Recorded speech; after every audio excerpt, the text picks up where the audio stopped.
YG와 JYP의 책걸상.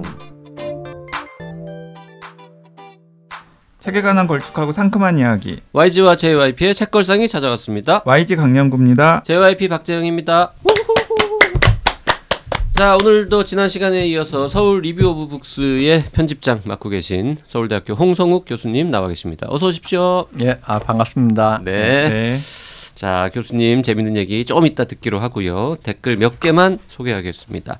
나카야마 시치리의 안녕 드뷔시 편 들으시고 디디 클럽님, 처음 보는 이 아이디인데요. 이거는 새로운 오디오 클립이 올라왔다는 알림을 듣고 정말 깜짝 놀랐습니다.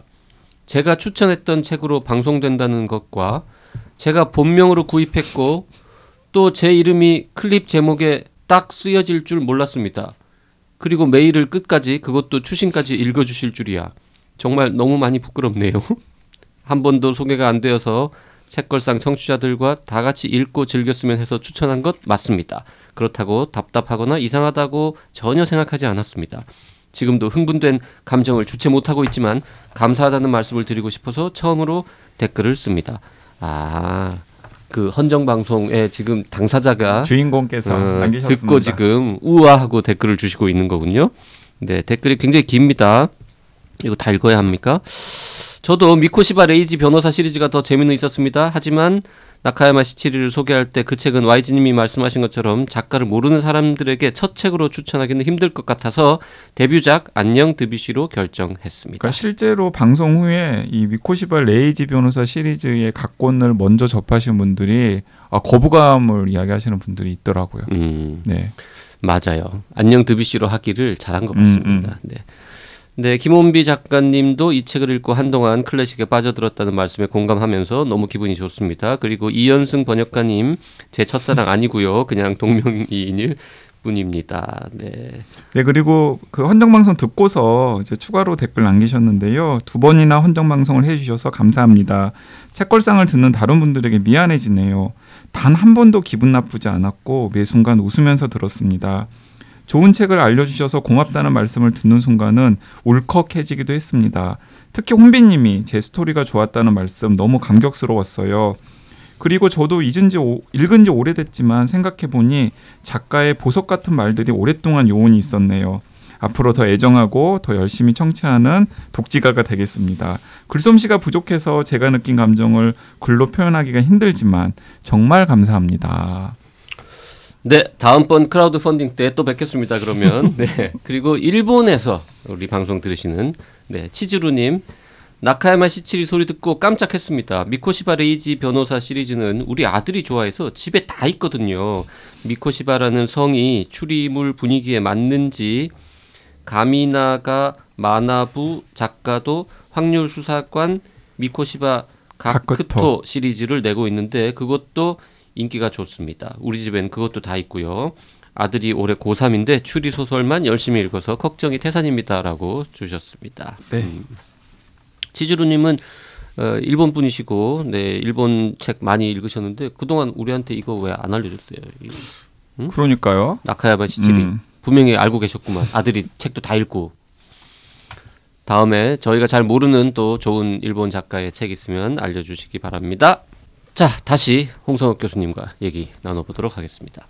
자, 지난 시간에는 이 서울 리뷰 오브 북스 SRB가 이제 어떻게 창간이 되었는지에 대한 이야기를 쭉 들었는데요. 그러니까 실제로 창간 준비허가 한 권 나왔고 창간허가 한 달 전쯤에 나왔단 말이에요.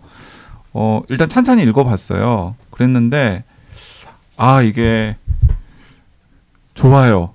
하지만 고상해요. 좋아요 하지만 고상해요는 뭡니까? 좋아요 그리고 고상해요도 아니고. 하지만이라는 표현이 오히려 맞는 것 같습니다. 하지만 고상해요. 그러니까 이 고상하다는 말이 무슨 말이냐면은 대중성을 염두에 둔다면은 약간 문턱이 있는 잡지가 아닐까라는 생각이 들더라고요.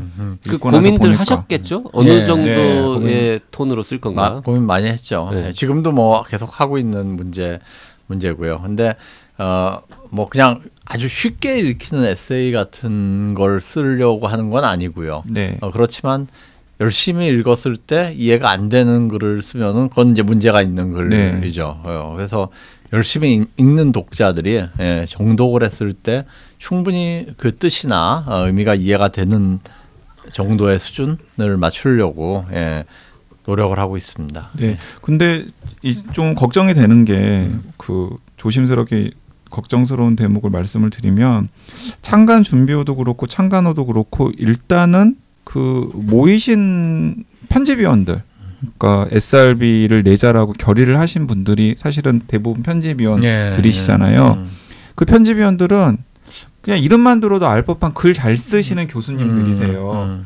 그러니까 실력도 있으시고 글도 잘 쓰는 곳으로 유명하신 분들이고 또 개인 저작들도 있으신 분들이라서 근데 이제 그분들의 의존도가 너무 높은 것 같아요. 근데 그렇죠. 이제 매 회마다 이제 그분들의 서평으로만 채워지면은 어느 순간에는 그분들도 지치고 또 독자들도 SRB의 다채로움을 바라는 분들 입장에서는 약간 아쉬워하는 대목이 있을 것 같아서 계속해서 좀 필자들을 늘리는 게 그렇죠.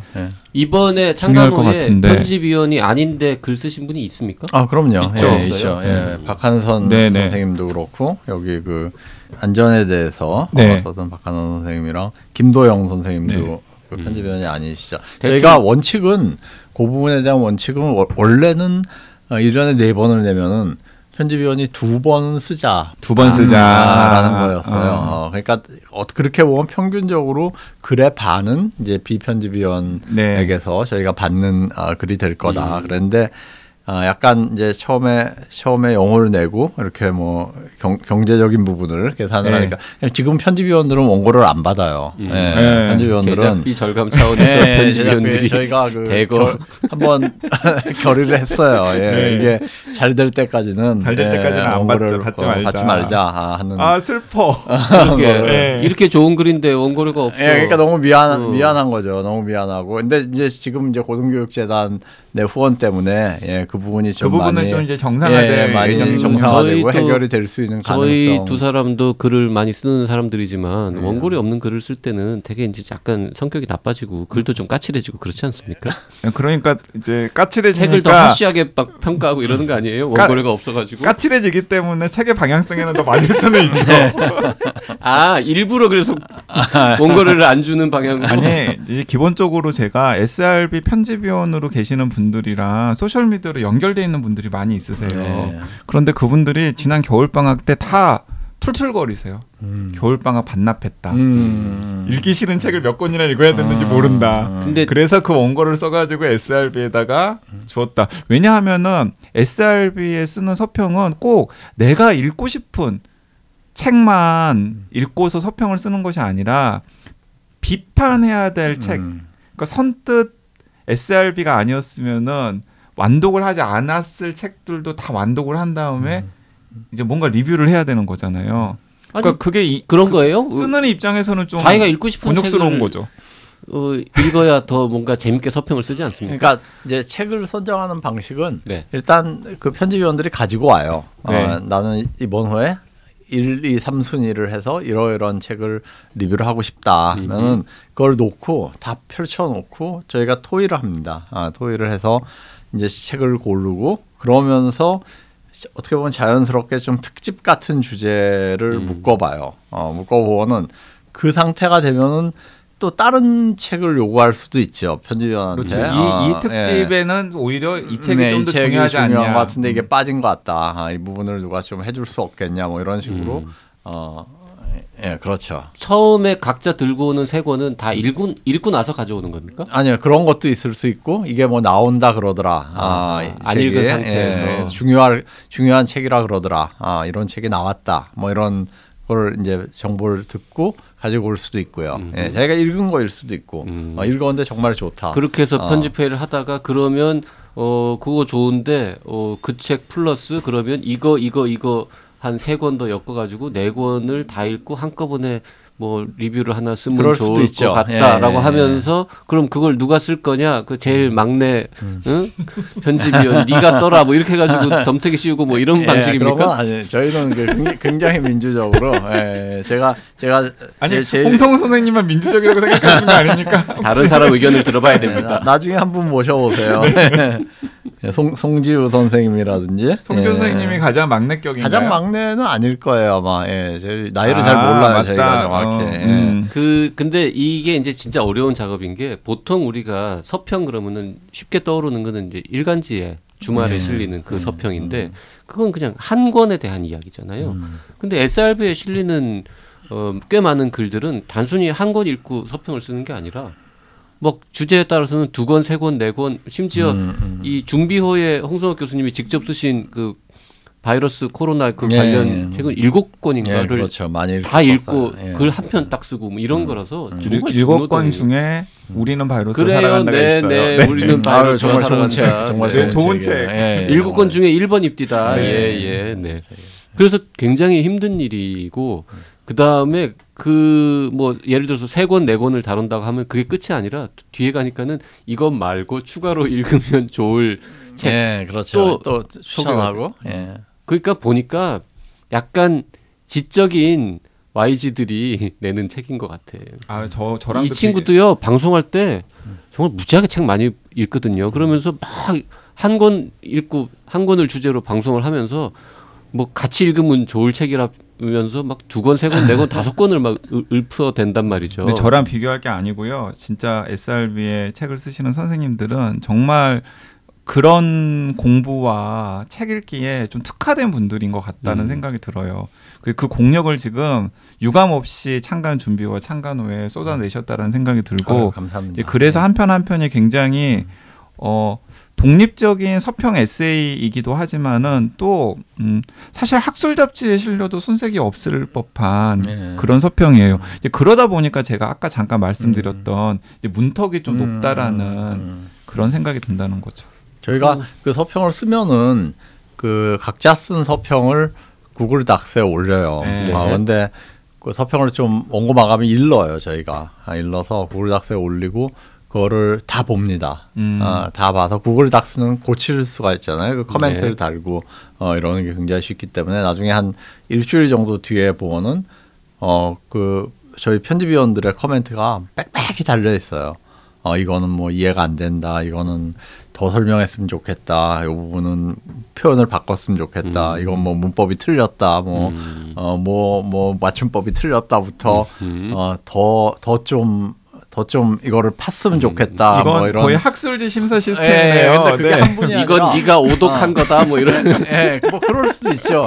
그럴 수도 있고. 그래서 나도 읽었는데 이렇게 읽으면 안 될 것 같은데. 제 지난번 글만 해도 한 6-7분이 단 코멘트들을 저도 이제 모든 분들의 글에 다 코멘트를 달았고요. 저는 편집장이기 때문에 글을 다 보거든요. 퀴어에 관한 글 그거 말씀하시는 겁니까? 창간호에 실려 있는? 아니 창간호에 그 기독교에 대한 그 부분 그거에 대한 그걸 다 반영해서 고칩니다. 그러니까 이제 거기에 좀 약간 일반 독자로서의 눈높이 이 부분 맞춘 그런 코멘트들도 많이 들어가 있죠. 이건 좀 어렵다. 뭐 심지어 문장이 길다. 뭐 문장을 나누면 좋겠다. 뭐 이런 코멘트까지. 그래서 좀 약간 집단의 산물이기도 하고요. 저희가 외고를 받아도 그 외고에 대해서도 똑같이 코멘트해서 드려요. 그 외고 필자들이 굉장히 싫어하겠네요. 아니요, 좋아하세요. 너무 좋아하던데요. 너무 뭐 말로는 너무 감사하다고 감사하다 그러고 말로야 감사하다고 하겠죠. 근데 그게 뭐 진심일 수도 있죠. 저도 제 글에 대해서 누가 그렇게 열심히 읽고 코멘트를 해주면 정말 고마울 것 같아요. 창간호에 홍 교수님이 직접 쓰신 서평은 예술하면 어떻게 했을까라는 제목으로 실려 있고요.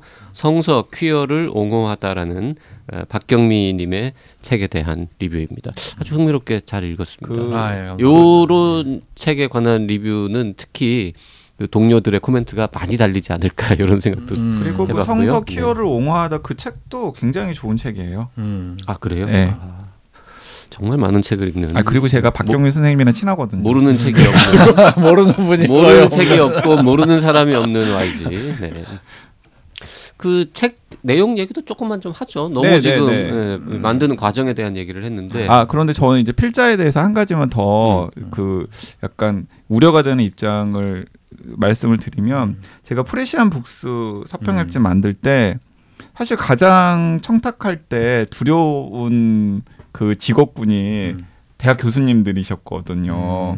왜냐하면은 이제 몇 가지가 있었는데 하나는 뜻밖에도 그 일반화시킬 수는 없지만은 대학 교수님들 중에서 몇몇 분들 같은 경우는 이게 자기 전공 분야 외에 책 읽는 걸 약간 시간 낭비라고 생각하시는 경우가 있더라고요. 그래서 아무래도 서평 대상이 되는 일반 교양서들을 읽는 걸 약간 시간 낭비라고 생각을 하셔서 청탁을 거절하는 경우도 있었고, 어렵게 청탁에 응하신다고 하더라도 막상 글을 받아보면 어려운 개념어들이 너무나 많거나 혹은 이제 문장이 되게 거칠어서 이걸 일반 독자들에게 그대로 내놓기에는 편집하는 입장에서는 어려운 점들이 많이 있었거든요. 그러니까 어쨌든 SRB에서 지금 창간준비원이나 창간호에서는 이제 글 잘 쓰시는 편집위원 선생님들 빼놓고서도 그 외부에 청탁하시는 분들이 대부분 1차 대상은 교수님들이신 것 같던데, 그래서 교수님들 글로만 채워졌을 때 이제 약간 그런 부분들이 좀 있을 수 있지 않을까라는 생각이 들어서 예, 그런 게 약간 걱정이 되긴 됐어요. 그 YG 같이 좀 근본 없는 서평을 쓰는 사람도 필자에 껴줘라 뭐 이런 뜻이 그런 거 아닙니다. 그런 거 아니고요. 저희가 생각하고 있는 영업 비밀을 말해서 아니 그런 거 아니고, 그러니까 교수님들이 필자군들이 됐는데 근데 글 잘 쓰는 교수님들이 많기는 하시지만은 어쨌든 간에 결국에는 너무 이렇게 둘러서 말씀하시는 것 같아요. 글 못 쓰는 사람이 훨씬 많죠, 교수 중에. 네, 그래서 좀 걱정이 되더라고요. 그 얘기였습니까? 글 못 쓰는 교수는 버리고 글 잘 쓰는 비교수 필자를 좀 찾아봐라. 아니 꼭 그 말은 아닌데 그런 고민의 연장선에서 나온 그 결과일지 모르겠습니다만 그 창작물들, 에세이나 소설 같은 글들도 일부 실려 있고요. 그 글들의 필자는 이제 김영민 교수도 아까 나왔지만 뭐 장강명, 김혼비, 요조 뭐 이런 분들이 이제 창간호와 창간준비호에 각각 재밌는 글을 쓰셨던데요. 김초엽, 김초엽 작가도 힙한 분들을 이렇게 섭외를 해서 그분들은 흔쾌히 원고 청탁에 응했습니까?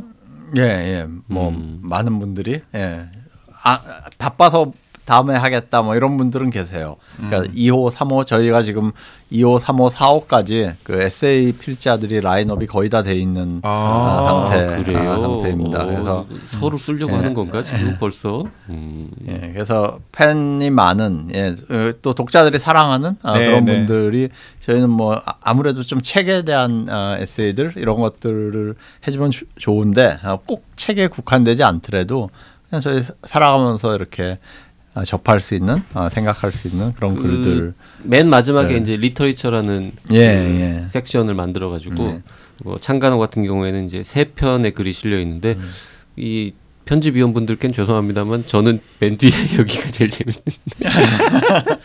사실 가독성이 있어요. 쉬어가는 코너죠 어떻게 보면. 그리고 그것도 노리셨던 것 같아요. 아직은 SRB의 지명도가 높지 않기 때문에 그런 좀 인기가 많고 그다음에 독자들이 많은 뭐 에세이스트나 뭐 작가들의 글들을 실어가지고 좀 관심을 좀 끌게 하는. 네, 창간 준비호 때 그 김초엽 작가의 그 선인장 끌어안기 너무 좋았다고. 좋았습니다. 김초엽 작가가 쓴다 그래서 뭐 관심이 갔다 이런 분들 꽤 많이 계시더라고요. 물론 김영민 선생님이 또 계시고 저희한테는 팬이 굉장히 많은. 하여튼 앞으로도 요 짧은 소설이나 에세이 같은 것도 계속 실린다는 뜻이네요. 그럼요. 뭐 계속 지금 뭐 라인업이 구축이 되어 있다 그러니까 그것도 또 기대를 해봐야 되겠네요. 저는 창간호에서 요 취소 문화 관련된 송지우 교수의 글도 참 재미있게 공감하며 읽었고요. 그 강화길 작가와 정세랑 작가 책을 같이 리뷰한 요 글도 참 괜찮았고. 그 다음에 이 무해의 시대 요 앞에 글도 재밌게 잘 읽었고. 그 세 글이 다 조금 어려워요. 조금 제가 보기에는 조금 깊이가 있는 그런 글들. 제가 요 정도까지는 이제 소화할 수 있는 지적 능력이 되는 모양이네요. 근데 저희가 아까 얘기한 그 가상적인 독자 책을 좋아하고 또 세상에 대해서 질문을 하는 그 독자들이 열심히 읽으면은 다 재밌게 읽을 수 있는 글이다. 네. 라고 저희는 생각을 합니다. 고세 글이 참 좋아요. 그러니까 어떻게 보면 책 한 권에 대한 서평은 아니지만 책들을 얘기해 가면서 이렇게 지금 우리 사회에서 얘기되고 있는 안전. 우리는 굉장히 안전해지려 그러는데 안전해지려고 자기한테 가시를 많이 세우다 보면은 또 다른 사람이 접근하기 힘든 그런 상태가 되어버리는 그 안전의 역설이라고 또 볼 수 있는 이런 부분을 잘 짚어주고 있는 글이라고 생각을 합니다. 그리고 또 그 찬찬히 읽다 보니까 약간의 논쟁적인 지점들 같은 경우도 있긴 하더라고요. 그래서 저는 이런 생각이 들었어요. 예를 들어서 송지효 교수님의 치소가 문화가 되지 않으려면 읽으면서 저는 그 약간 고개가 갸우뚱해지는 지점이 있더라고요. 어떤 지점?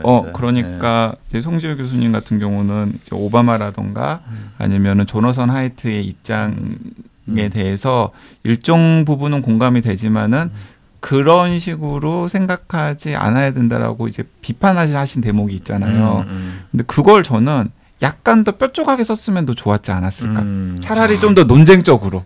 비판을 하는 듯 안 하는 듯 약간 조금 스탠스가 불분명한 측면이 근데 그러니까 사실은 그게 어쩌면은 굉장히 성찰적인 태도일 수도 있는데 그 만약에 이제 제가 같은 주제를 가지고 글을 썼다 그러면은 이제 저의 스타일은 약간 뾰족한 스타일이니까 나의 입장을 조금 더 그냥 거칠게 그냥 확 드러내서 오히려 좀 논쟁을 좀 만드는 식으로 썼더라면은 오히려 좋았지 않았을까. 그리고 그런 글들이 서울 리뷰오브북스에 좀 더 많이 실리면 이게 또 논쟁의 시발점이 되어가지고 노이즈 마케팅입니까? 노이즈 마케팅이라고 할 수 있죠. 건강한 논쟁을 이렇게 촉발하는. 송지우 교수는 본인의 입장을 굳이 강하게 드러내지 않는 게 이 서평에는 더 맞다고 생각해서 그랬던 것 같은데. 그러셨던 것 같아요. 네. 뭐 제가 송지우 교수가 아니기 때문에 그 지점에 대해서 어떻게 말씀드리기. 그래서 송 교수 본인은 정확하게 입장이 뭡니까라고 묻고 싶은 마음이 들기는 했는데, 뭐 그거는 뭐 그분이 직접 선택하신 거니까. 그러니까 그래서 이제 그런 글들이 좀 더 있더라면, 그러니까 실제로 지금 논쟁 지점들이 좀 있는 것 같거든요. 그 쓰신 선생님들에 따라서. 그리고 예를 들어 저는 김두월 교수님이 송옥은 송옥은 교수님 분이죠? 글을 비판을 하셨잖아요. 그 다음 호에 송옥은 교수님이 반론을 쓰시거나 이러면은 그것도 또 재밌을 것 같다는. 송 교수님 참전 안 하실 것 같은데. 네, 참전을 유도해 보시면. 네. 송옥은 교수님이 연락은 해오셨어요.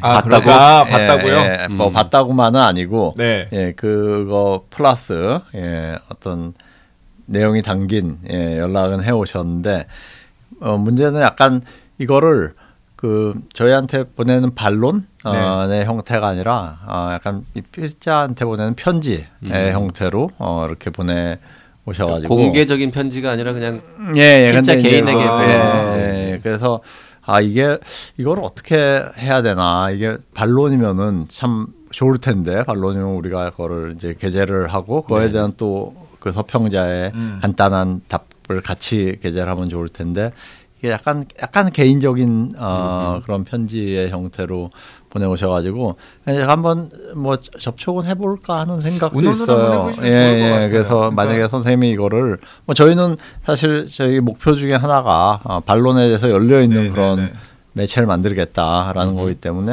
그런 뭐 반론이나 이런 건 언제든지 환영하고요. 비즈니스 관련해 가지고 하나 이제 여쭙고 싶은 뭐 아니면 제안일 수도 있는데요.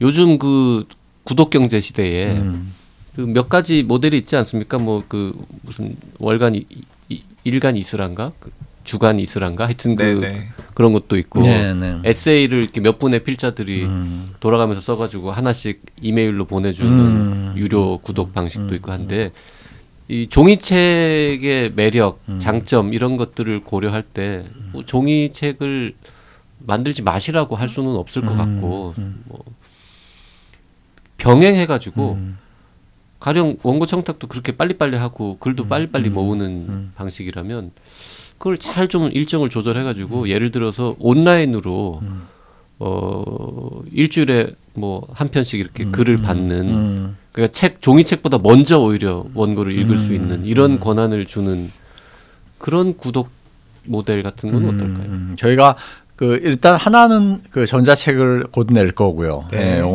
다음번부터는 이제 전자책을 같이 시작 리디북스랑 이제 계약을 했습니다. 네. 그래서 전자책을 할 거고 또 하나는 네이버랑 지금 얘기를 하고 있어요. 네이버에서 이제 프리미엄 서비스라고 컨텐츠를 유료로 제공하는 그런 서비스를 뭐 오픈을 곧 이제 네이버도 그렇고 카카오도 그렇고 뭐 그런 걸 한다는 얘기는 이제 알려져 있는데, 근데 저희랑 이제 같이 해서 저희 쪽에서 이 안에 들어있는 컨텐츠도 개별적으로 구독할 수 있게 뭐 그렇게도 하지만 또 한편으로는 그냥 편집위원들이 자기 방을 열어놓고 거기다 글을 자기가 쓰고 싶을 때 써가지고 그거를 뭐 이렇게 구독할 수 있는 그러니까 하나하나의 글을 이렇게 구매할 수 있는 뭐 이런 방식의 서비스도 곧 이제 론칭을 할 겁니다. 네, 그래서 장기적으로는 저희가 이제 하는 회사에서 그거를 하려고 그래요.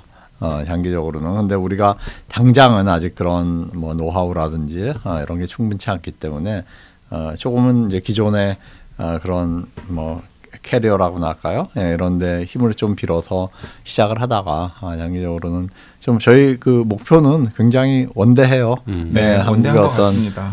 제가 말씀드린 이유는 이게 비즈니스적인 측면도 물론 있는데 이 책을 읽을 만한 사람들은 평소에도 책을 많이 보는 사람들이지 않습니까? 네. 근데 3달에 한 번씩 이 뭉치가 딱 오면 저는 읽으면서 되게 힘들었던 게 지금 읽을 책이 이렇게 많은데 이 책을 읽다 보면은 이것도 읽어야 되는 건가 싶기도 하고 그 다음에 이 책을 읽는 것 자체에도 상당한 시간과 공이 들어가기 때문에 예. 좀 부담스러운 거죠. 그래서 차라리 이거를 그냥 일주일에 하나씩 누군가한테 잘라서 보내주면은 짧게 이렇게 볼 수 있을 것 같은데 맞아요. 이런 생각을 했어요. 원래 네. 뭐 소설은 사실은 처음부터 시작해서 끝까지 봐야지 끝이 나지만은 잡지의 개념은 그건 아닌 것 같아요. 네, 잡지는 관심이 자기가 가는 좋아하는 거 좋아하는 거. 하나를 보기 위해서 잡지를 사는. 저희가 서점에서 잡지 구매할 때도 그렇잖아요. 네, 어느 네. 하나가 딱 꽂히면은 그냥 그걸 사는 이런 식이고 잡지 받아서도 이렇게 한두 개를 재밌게 보셨으면은 저는 그 본전은 뽑았다라고 생각을 해요. 네. 네. 과거로도 계속해서 인터넷 서점에서 뭐 구매가 되겠죠? 당연히 네. 그렇게 되는 것 같아요. 보통 몇 부씩 찍으셨어요? 창간 준비호나 저희가 창간 같은 준비호는 경우는? 5,000부를 네. 찍었고요. 창간호는 3,000부를 찍고 지금 이제 재세를 오. 고민하고 있는 상태입니다. 네. 네. 시작은 참 괜찮다. 멋지네요. 네. 시작은 멋지고 네.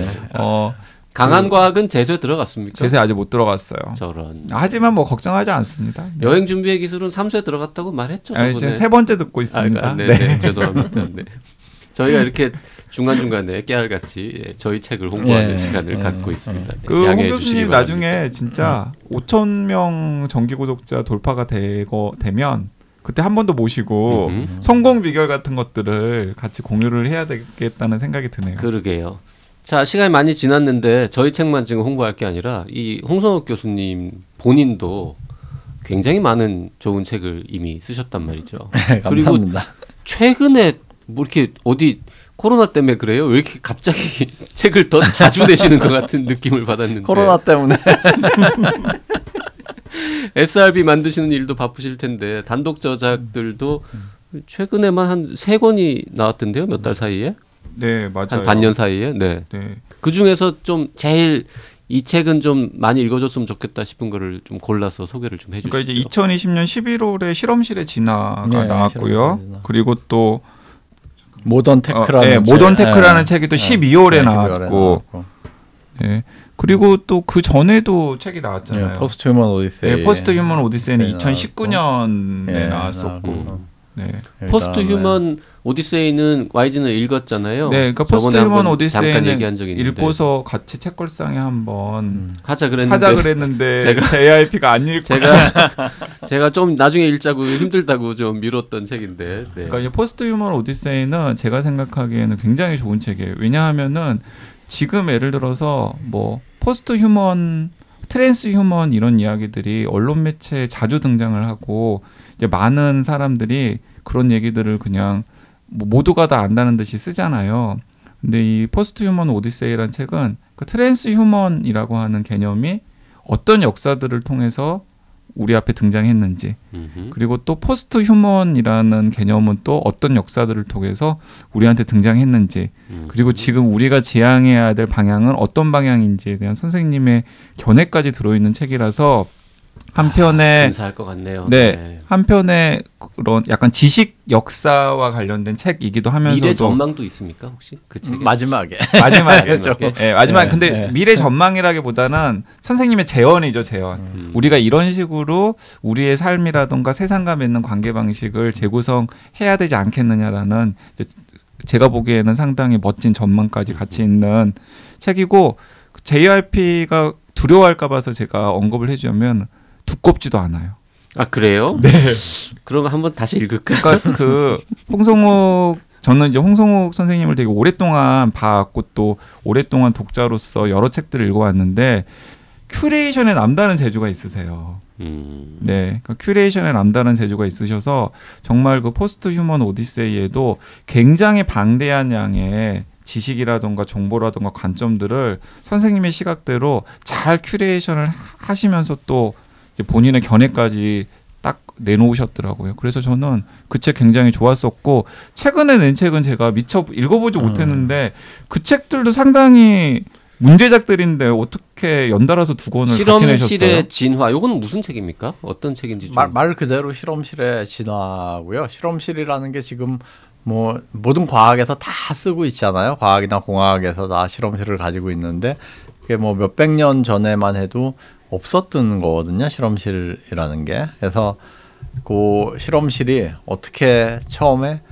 사실 연금술에서 이제 시작을 한 건데 연금술에서 연금술사들이 이렇게 집에서 꿍짝꿍짝 하던 그 공간이 어떻게 지금 이렇게 과학이나 공학에서 없어서는 안 되는 그런 공간으로 진화를 했는가를 보이는, 마치 처음에 이제 단세포 생명에서 시작한 그런 생명이 어떻게 이렇게 복잡한 형태로 진화를 했는가 하는 것처럼 그런 걸 보인 책입니다. 근데 그 책의 특징 중에 하나는 그 안에 그림이 많은데 그 그림을 제 학생이 그렸어요. 같이 이제 작업을 한 거예요. 제 학부 학생 한 명이랑 같이 논의를 계속 해가면서 저도 이제 그림에 대해서 코멘트도 하고 이 친구도 그 책의 내용에 대해서 코멘트도 하고, 그래서 사실은 이제 둘이 지은 책이나 마찬가지. 70컷이나 그림이 들어있다고 되어 있는데 그 저자 이름에 학부 학생도 좀 넣어주지 그러셨어요? 넣었어요. 네. 여기 인터넷에는 단독 저서인 것처럼. 그래요? 아니에요. 예. 같이 이거 둘이. 네이버가 잘못한 거군요. 이거는. 인쇄도 반반 똑같이 나누고. 그렇습니까? 예. 박한나 그림. 네네. 클릭해 보면 나오는군요. 이 책 굉장히 궁금하네요. 그리고 또 미시사 뭐 일종의 미시사 책이기도 하고 과학사 책이기도 하고 뭐 과학사 책이기도 하고 뭐 약간 그렇겠네요. 철학적인 내용도 조금 담겨 있고요. 결국 이제 실험실에서 어떤 지식이나 뭐가 만들어졌을 때 그게 상당한 권위를 획득하게 되는데 그 과정이 어떻게 일어났나 그 역사를 통해서 하는 것들을 좀 보이는 그런 겁니다. 그 책걸상 애청자들 같은 경우는 그 2020년 12월에 펴내신 모던테크라고 하는 책에도 흥미를 가지실 것 같은데, 부제가 자전거부터 인공지능까지 우리 삶을 바꾼 기술이라고 하는 부제를 달고 있는데 목차가 굉장히 흥미롭습니다. 이게 아마 EBS 강연을 한 다음에 그렇죠. 그 강연록을 책으로 묶은 책이죠. 그러니까 일단은 눈높이도 일반 시민들이 읽기에 굉장히 그 딱 맞춤일 거라는 생각이 들고, 진짜 자전거, 총, 증기기관, 자동인형, 카메라, 타자기, 전화, 비행기, 자동차, 컴퓨터, 인터넷, 아이폰, 인공지능까지 하나를 이렇게 언급을 하면서 이게 어떤 맥락에서 태동을 했고 그리고 어떤 형식으로 발전을 해왔고 우리의 삶과 어떻게 상호작용했는지 이런 것들을 다룬 책이라서 그 책은 16개의 챕터로 이루어져 있는데요. 제목이 나머지 15개는 다 보통 명사라고 할 수 있는데 하나만 고유 명사군요. 15장. 아이폰. 스마트폰이 아니라 아이폰이라고 아이폰. 제목을 붙이셨네요. 네. 아이폰부터 시작을 했으니까요. 네, 스마트폰이. 이 책은 훨씬 더 잘 읽힐 것 같은 그런 느낌을. 네. 근데 뭐 기술을 별로 좋아하지 않는 것 같아요. 사람들은. 그러니까요. 예, 저도 참 고민인데 사실 과학기술 시대에 살고 있으면서 과학기술의 부지불식간에 엄청난 영향을 받고서 일상생활을 영위하는데 정작 과학이나 기술에 대해서 생각하는 것에 대해서는 별로 관심을 가지지 않는 것 같아요. 그나마 과학은 조금 교양과학의 풀이 있는데요. 네. 좋은 필자들도 있고 독자들도 있고 뭐 베스트셀러가 된 교양과학 서적도 있고 그런데 이 테크놀로지 쪽으로 가면은 더 뚝 떨어지는 것 같다는 생각이 지금 홍성욱 들어요. 교수님 지금 불만 토로하신 거잖아요. 내가 테크놀로지에 대해서 좋은 책을 이렇게 많이 썼는데 왜 세상 사람들이 관심이 없느냐. 제가 예전에 그 기술에 대한 책을 쓰겠다고 이렇게 목차를 정해서 출판사랑 한번 이렇게 얘기를 한 적이 있었는데 그쪽에서 자꾸 이걸 교양과학 책으로 이렇게 포장을 하는 거예요. 그래서 이건 교양과학 책이 아니다. 이건 기술에 대한 책이다 그랬는데 결국 못 냈어요. 그래서 책을 내지를 못했던 그런 뭐 경험도 있습니다. 근데 이 모던 테크라는 책을 읽으면은 제가 그 보장하는데 재밌으실 겁니다. 재밌을 것 같아요. 네. 이거는 약간 역사책이고 옛날 이야기 같은 느낌이잖아요. 옛날 얘기도 많죠. 많이 있고 그리고 또 뜻밖에도 약간 전혀 생각하지도 못했던 그 뒷얘기 같은 것도 많이 숨어 있거든요. 그 굉장히 많은 저술 활동을 하셨는데 정말 답변하기 어려운 질문 하나 드려보죠. 선생님의 책들 중에서 가장 대표작 내가 생각해도 이건 정말 잘 썼다. 좋은 책이다. 이거 하나만 딱 고를 수 있으실까요? 글쎄요. 이런 질문 던지면 되게 힘들어하시더라고. 이게 뭐 다 나름 이렇게 좀 다른 방식으로 다 애정이 가고 다른 방식으로 다 고생을 했던 그런 책이어서 다 좋은 책이라는 말씀. 그러면 더 쉬운 질문 드릴게요. 그럼 모던 테크하고 실험실의 진화하고 포스트 휴먼 오디세이 셋 중에서 세 권 중에 뭐가 제일 많이 팔리면 좋겠습니까? 아니 이걸 왜 여쭤보냐면 지금 우리 책걸상 청취자분들이 이제 이렇게 막 교수님 얘기를 계속 들었잖아요. 이 습관적으로 교수님 책을 또 한 권 사시는 분들이 많거든요. 그래서 뭘 살까 고민하시는 분들을 위해서 그 실험실의 진화를 사면은 그 인세 절반이 이제 그 학생에게 가기 때문에 그건 빼고 나머지 두 개 중에 살아야 돼. 아니요. 그래서 실험실의 진화를 사는 게 도움이 된다 하는 거죠. 정말 저야 뭐 인세를 받으나 뭐 안 받으나 저의 픽은 훌륭한 답변인 것 같습니다. 저의 픽은 포스트 휴먼 오디세이입니다. 교수님 픽은 실험실의 진화인 것 같습니다. 그리고 학생에게 인세 주는 JRP가 제일 즐겁게 읽을 책은 제가 보니까 모던 테크. 전 모던 테크 재밌게 읽을 것 같습니다. 저 원래 이런 이야기 좋아하거든요. 실험실의 진화 이 그림 한번 일단 서점 가서 좀 구경해 보고요. 그 과학사나 뭐 철학이나 이런 거 공부하는 학생인데 그림도 잘 그려서 지금 참여한 거잖아요. 이 친구는 생물학을 공부하는 학생인데요. 그림을 잘 그려요. 이제 제 수업을 듣고 그 실험실에 지나 뒤에 왜 이 책을 쓰게 됐나에 나오는데 수업을 들은 학생인데 그 열심히 수업을 듣고 성적도 잘 받았던 그런 학생이었어요. 근데 한번 저를 찾아왔는데 무슨 엽서 같은데 그림을 그려갖고 저한테 주더라고요. 근데 그게 너무 재밌어서 이게 뭐냐 그랬더니 자기가 수업 시간에 들었던 아이디어를 가지고 그림을 그린 거다. 근데 이제 그 다음에 몇 장을 더 들고 와서 이제 저한테 보여줘요. 그래서 이런 그림을 이렇게 재밌게 그냥 제가 그려준 걸 따라 그린 것도 아니고 뭔가 그 추상적인 내용에서 그림으로 그거를 이렇게 형상화하는 이런 좀 재주가 있는 것 같아갖고 그러면 뭔가 같이 일을 좀 해봐도 되겠다 생각을 해서 이제 시작을 한 거죠. 오래 걸렸어요. 대학원이 아니라 학부 학생이라고요? 학부 학생인데 어쩌면 그 학생의 인생에서 굉장히 중요한 어떤 계기가 될 수도 있는. 진짜 졸업을 했을 것 같은데요. 이번은 학기에 졸업합니다. 이번 학기에 졸업하고요. 책이 많이 팔렸으면은 그런 계기가 생겼을지도 모르겠는데. 아니죠. 일단 이런 저 대학생 신분으로 이 정도 작업을 같이 해보고 그렇죠. 자기 좋은 경험이 네. 좋은 경험이었을 책을 것 낸다는 같아요. 건데. 예. 그 친구는 약간 그런 좀 사이언스 일러스트레이션 이런 쪽으로 커리어를 밟을 생각도 있는 그런 생각을 하고 네. 있는 것 같아요. 예. 자, 홍성학 교수님 책 뭐 하나 사볼까 하시는 분들 지금 듣다 보니까 그 학생을 위해서라도 실험실의 진화를 사는 게 좋을 것 같습니다. 뭐 교수님은 뭐 월급 받으시니까 책 인쇄 좀 안 받아도 괜찮거든요. 네. 네, 실험실의 진화, 포스트 휴먼 오디세이, 모던 테크에도 관심을 가져보시고요. 그리고 정말 서울 리뷰 오브 북스 SRB 잘 됐으면 좋겠어요. 예, 감사합니다. 앞으로도 좀 많은 조언을 부탁드립니다. 정기 구독하는 사람한테 주는 에코백은 그래서 이제는 못 받아요? 아니, 신청해도? 지금도 추가 제작했으니까? 정기 구독 저게 있습니다. 알라딘에서 이렇게 서울 리뷰 오브 북스 쳐보시면요, 정기 구독 이벤트를 진행하고 있습니다. 네. 예, 그거보다 더 좋은 이벤트를 저희가 진행하고 있습니다. 에코백 말고 에코백도 드리고 다른 것도 있고. 이제 또 펀드가 생기셨잖아. 그러니까 이것저것 또 막 그 돈을 쓸 궁리를 하시는 거죠. 아니 그렇진 않아요. 그 정도까지 여유가 있진 않습니다. 농담입니다. 농담. 네. 자, 첫 발을 내디딘 서울 리뷰 오브 북스, 뭔가 이게 한국의 지성계 혹은 뭐 독서계 를 강타하는 어떤 새로운 바람을 일으키기를 기원하면서 오늘 홍 교수님 말씀 잘 들었습니다. 네, 진짜 한 1년쯤 후에 그 SRB 정기 구독자가 5,000명 혹은 10,000명이 돌파했다라는 그 기쁜 소식을 가지고 다시 한번 나오셔서 성공담 들려주시면 좋겠습니다. 예, 감사합니다. 꼭 그런 날이 오게 노력하겠습니다. 네, 책걸상에 응원하겠습니다. 여러분들도 관심 가져주시면 감사하겠습니다.